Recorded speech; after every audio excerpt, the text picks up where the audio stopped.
Hi, I'm Joseph O'Connor, and this is the first in a series of short videos about coaching the brain, practical applications of neuroscience to coaching, first step in coaching the world. And I will have the help of my friend Jeff. So, I want to show you the cover first of all of the book Coaching the Brain, because it has a beautiful metaphor here, the candle and the flame. Candles are material, flame is immaterial, and yet the flame comes from the candle. They're connected, they need each other, but they're completely different, but they affect each other. And it's the same with the brain. The brain is material, and yet our thinking and our consciousness comes out of the brain. It's immaterial. We have no idea how this happens, really. So the flame affects the candle affects the flame. Our thinking affects our brain, it changes the connections in it, how we think, and in response to our thinking, the brain changes. So it goes together.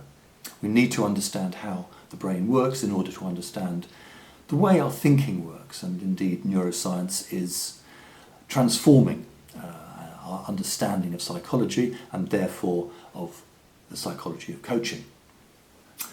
So I want to concentrate on the neuroscience of beliefs, our ideas about the world and ourselves, sometimes called mental models, because it's how we think things work. And some of our mental models are pretty good and empowering, and some of them aren't. And mental models, beliefs, they're habits of thinking. In other words, they are the thoughts that come automatically and naturally about a particular situation.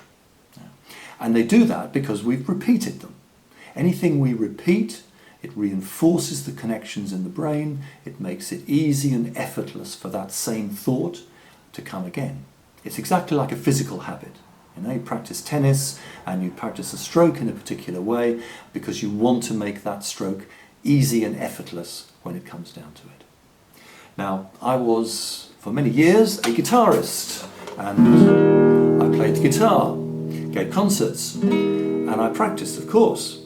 And I always practiced very carefully, repeated exactly what I wanted to play.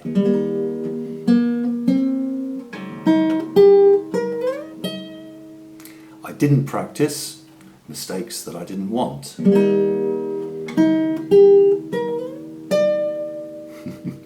Because I knew what I practiced, I would repeat without effort. So that's exactly the same as how our beliefs and ideas work.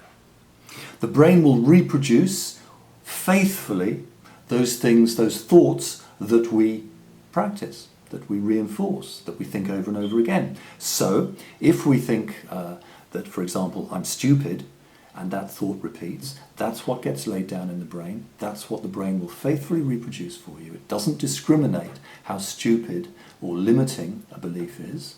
It simply reproduces what we repeat.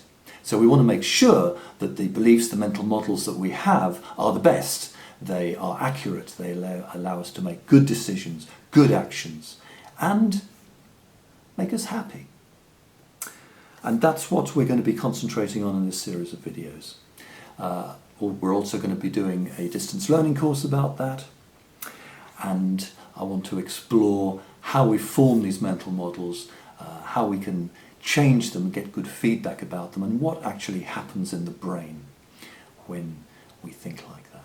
So, until next time,